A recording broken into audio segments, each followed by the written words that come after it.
ഇന്നൊരു ടർക്കിഷ് ഡെസേർട്ടാണ് ഉണ്ടാക്കുന്നത്, ചൂലമ്പ. അപ്പോൾ ഇതെങ്ങനെയാണ് ഉണ്ടാക്കുന്നതെന്ന് നോക്കാം. അപ്പോൾ ഒരു പാൻ വെക്കുക, അതിലേക്ക് 1/4 കപ്പ് വെള്ളമാണ് ഒഴിച്ചു കൊടുക്കുന്നത്. 250 ml കപ്പിൽ 1/4 കപ്പ്. ഇതിലേക്ക് 1 ടേബിൾ സ്പൂൺ ബട്ടറാണ് ചേർത്ത് കൊടുക്കുന്നത്. അപ്പം ഞാൻ ഉപ്പില്ലാത്ത ബട്ടറാണ് ചേർത്തിട്ടുള്ളത്, അതുകൊണ്ട് ഞാൻ ഒരു പിഞ്ച് ഉപ്പ് കൂടി ചേർത്തിട്ടുണ്ട്. ഉപ്പുള്ള ബട്ടറാണെങ്കിൽ ഉപ്പ് ചേർക്കണ്ട. ഈ ബട്ടർ ഒന്ന് മെൽറ്റായി വരുമ്പോൾ ഇതിലേക്ക് 1/4 കപ്പ് മൈദ ചേർത്ത് കൊടുക്കാം. അതിനുശേഷം മീഡിയം ഫ്ലെയിമിൽ വെച്ചിട്ട് വേണം ഈ മൈദ ഇതിൽ മിക്സ് ചെയ്തെടുക്കാനായിട്ട്. നന്നായിട്ടൊന്ന് മിക്സ് ചെയ്തെടുക്കുക. അപ്പോൾ ഈ പൊടി ഇതിലിട്ട് കൊടുക്കുന്നതിന് മുമ്പ് വെള്ളം തിളയ്ക്കേണ്ട ആവശ്യമൊന്നുമില്ല. ബട്ടർ ഒന്ന് മെൽറ്റായ ഉടനെ തന്നെ ഇട്ട് കൊടുത്ത് നന്നായിട്ടൊന്ന് ഇങ്ങനെ മിക്സ് ആക്കി എടുക്കുക. നമ്മളിത് നല്ലപോലെ മിക്സ് ആയി കഴിയുമ്പോഴത്തേക്കും ഇത് പാനിൽ നിന്ന് വിട്ട് വരുന്ന ഒരു പരുവാകും. നല്ല ബോളായിട്ടിങ്ങനെ ഉരുണ്ട് വരും. പെട്ടെന്ന് തന്നെ അങ്ങനെ റെഡി ആയി കിട്ടും, ഒരുപാട് സമയമൊന്നും എടുക്കത്തില്ല. ഇതിപ്പോൾ കണ്ടോ, നന്നായിട്ട് മിക്സായി കണ്ടോ, ഒരു ബോൾ പോലെ ഉരുണ്ട് വരും. അവിടെ ഇവിടെയൊക്കെ ആയിട്ടൊന്നും കിടക്കത്തില്ല, എല്ലാം അങ്ങോട്ട് ഒരുമിച്ച് ഒരു സെറ്റായിട്ട് ഇങ്ങനെ ഇരിക്കും.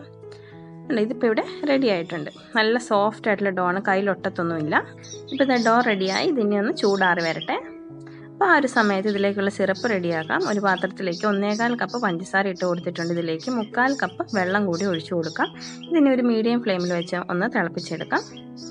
അപ്പോൾ ഇത് നന്നായി തിളച്ച് വരുമ്പോൾ ഇതിലേക്ക് 1 ടേബിൾ സ്പൂൺ നാരങ്ങാനീര് ഒഴിച്ചു കൊടുക്കാം. നാരങ്ങാനീരില്ലെങ്കിൽ വിനാഗിരി ആണെങ്കിലും ചേർത്താൽ മതി.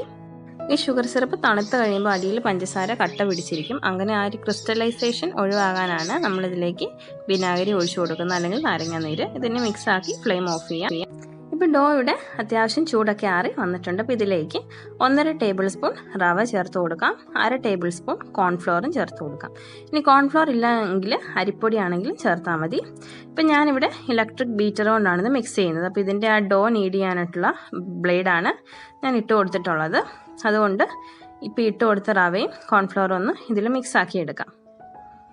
അപ്പോൾ ഈ ബീറ്റർ ഇല്ലെങ്കിലും കുഴപ്പമൊന്നുമില്ല, കൈകൊണ്ട് മിക്സ് ചെയ്യാം. സ്റ്റാൻഡ് മിക്സർ ഉണ്ടെങ്കിലും അതും നല്ലതാണ്.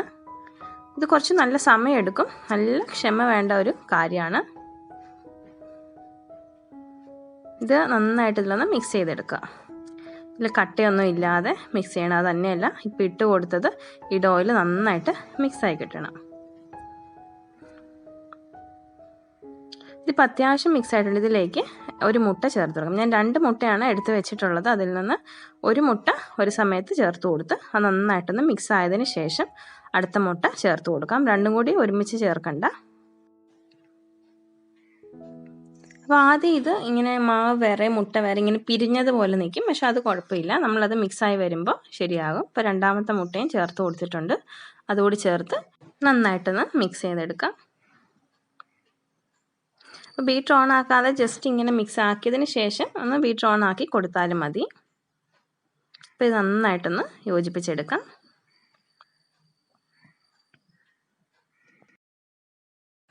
ഇപ്പോൾ ഇത് കണ്ടോ, നന്നായിട്ട് ഇതൊന്ന് മിക്സായി വന്നിട്ടുണ്ട്. കണ്ടോ, ഇപ്പോൾ നല്ല ഒറ്റ മാവായിട്ട് എല്ലാം വന്ന് മുട്ട ഒന്നും കാണാനില്ല. കണ്ടോ, ഇപ്പോൾ സൈഡിലേക്കൊക്കെ തെറിച്ചിരിക്കുന്നതൊക്കെ ഒന്ന് സ്ക്രൈപ്പ് ചെയ്തെടുക്കുക. അതുകൊണ്ട് ഒരു വലിയ ബൗളിലിട്ട് വേണം ഇത് ബീറ്റ് ചെയ്തെടുക്കാനായിട്ട്. അപ്പോൾ ഇനി ഒരു പൈപ്പിംഗ് ബാഗ് എടുക്കുക. പൈപ്പിംഗ് ബാഗിലേക്ക് സ്റ്റാർ നോസിൽ ഇട്ട് കൊടുക്കുക. അപ്പോൾ ഇതിന് സ്റ്റാർ നോസിലാണ് വേണ്ടത്. ചെറുതോ വലുതോ ആണെങ്കിലും ഇട്ട് കൊടുക്കാം. ഞാനിപ്പോൾ വലുതാണ് ഇട്ടിട്ടുള്ളത്. ഇനി ആ പൈപ്പിംഗ് ബാഗ് ഒരു ഗ്ലാസ്സിലേക്ക് ഇങ്ങനെ ഇറക്കി വെക്കുക. അപ്പോൾ നമുക്ക് ഡോ ഈസി ആയിട്ട് അതിലേക്ക് ഇട്ട് കൊടുക്കാൻ പറ്റും. എന്നിട്ട് ഡോ അതിലേക്ക് ഫില്ല് ചെയ്ത് കൊടുക്കുക.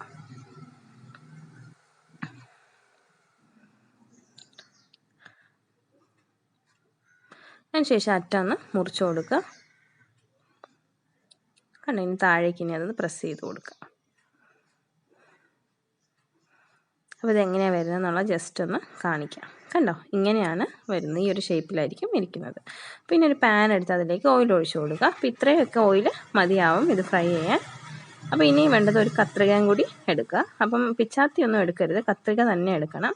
അതിനുശേഷം ഇങ്ങനെ കട്ട് ചെയ്ത് കൊടുക്കുക. അപ്പോൾ കത്രിക ഒട്ടുന്നുണ്ടെങ്കിൽ ഈ എണ്ണയിൽ തന്നെ ഇങ്ങനെ ഒന്ന് ജസ്റ്റ് മുക്കി കൊടുത്താൽ മതി. അപ്പോൾ ഒട്ടാതെ വരും.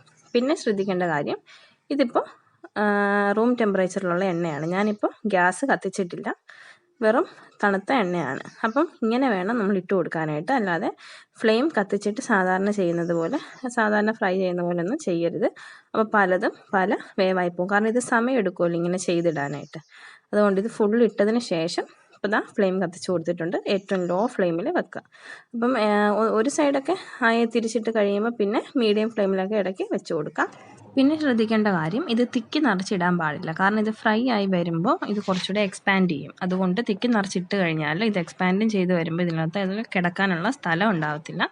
അതുകൊണ്ട് കുറച്ച് മാത്രം ഇത്രയ്ക്കൊക്കെ ഇട്ട് കൊടുക്കുക. അതിന് തിരിയാനും മറിയാനും കിടന്ന് ഫ്രൈ ആകാനൊക്കെ ഉള്ളൊരു സ്പേസ് അതിൽ വേണം. അപ്പോൾ ഇത് ഇടയ്ക്കിടയ്ക്ക് മീഡിയം ഫ്ലെയിമിലൊക്കെ വെച്ച് കൊടുക്കാം. എന്നിട്ടിത് ലൈറ്റ് ഗോൾഡൻ ബ്രൗൺ കളർ ആകുന്നതിന് ഫ്രൈ ആക്കാം. കണ്ടോ, ഇടയ്ക്കിടയ്ക്ക് ഇങ്ങനെ ഒന്ന് തിരിച്ചും മറിച്ച് ഇട്ട് കൊടുക്കുക. എങ്കിലേ ഉള്ളൂ എല്ലായിടത്തും ഈവനായിട്ട് ഒരേ കളറും അതുപോലെ തന്നെ ഈവനായിട്ട് കുക്കായി കിട്ടത്തുള്ളൂ. ഇപ്പം ഞാൻ ലോ ഫ്ലെയിമിലാണ് വെക്കുന്നത്. പക്ഷേ ഇടയ്ക്കിടയ്ക്ക് ഞാൻ മീഡിയം ഫ്ലെയിമിലും ആക്കി കൊടുക്കുന്നുണ്ടായിരുന്നു. പക്ഷേ അടുത്ത് തന്നെ നിൽക്കണം, നമ്മൾ മീഡിയം ഫ്ലെയിമിൽ വെച്ചിട്ട് മാറിപ്പോകരുത്. ഇപ്പോൾ കണ്ടോ, ചെറിയൊരു ഗോൾഡൻ ഷെയ്ഡ് വന്ന് തുടങ്ങിയിട്ടുണ്ട്. അപ്പോൾ ഇങ്ങനെ കളർ മാറി തുടങ്ങിയാൽ പിന്നെ ഇങ്ങനെ ഇളക്കി കൊടുക്കണം. എങ്കിൽ മാത്രമേ ഒരേ കളർ എല്ലാ ഭാഗത്തും കിട്ടത്തുള്ളൂ. അല്ലെങ്കിൽ പകുതി ഡാർക്ക് കളറായിരിക്കും, കുറച്ച് ഭാഗത്ത് ലൈറ്റ് കളറായിരിക്കും, ചിലയിടത്ത് കളറില്ല, അങ്ങനെയൊക്കെ വരും. ഇതിപ്പം കണ്ടോ, നല്ലൊരു കളർ വന്ന് ഫ്രൈ ആയിട്ട് വന്നിട്ടുണ്ട്. ഇതിനി എണ്ണയിൽ നിന്ന് ഡയറക്റ്റ് എടുത്ത് ഷുഗർ സിറപ്പിലേക്ക് ഇട്ട് കൊടുക്കുകയാണ് ചെയ്യേണ്ടത്.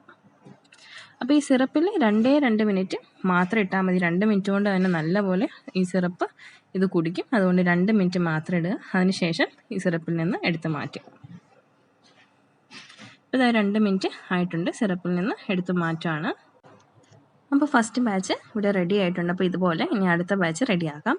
അപ്പോൾ സെക്കൻഡ് ബാച്ച് റെഡിയാക്കുന്നതിന് മുമ്പ് ശ്രദ്ധിക്കേണ്ട കാര്യം, ഓയിൽ തണുത്തതിന് ശേഷം വേണം സെക്കൻഡ് ബാച്ച് ഇതുപോലെ ഇട്ട് കൊടുക്കാനായിട്ട്. ആദ്യം പറഞ്ഞതുപോലെ തന്നെ ഇട്ടതിന് ശേഷം മാത്രം ഫ്ലെയിം ഓൺ ആക്കുക. ഇതിപ്പോൾ ചെറിയ ചൂട്, കംപ്ലീറ്റ് ചൂട് മാറുന്നല്ല, ഇതിപ്പം അധികം ചൂടില്ല, ചെറു ചൂടേ ഉള്ളൂ. അതായത് നമ്മൾ തൊട്ട് നോക്കിയാൽ നമ്മുടെ കൈ പൊള്ളുന്ന ചൂടാവരുത്. അങ്ങനെയാണെങ്കിൽ ഇട്ട് കൊടുക്കാം.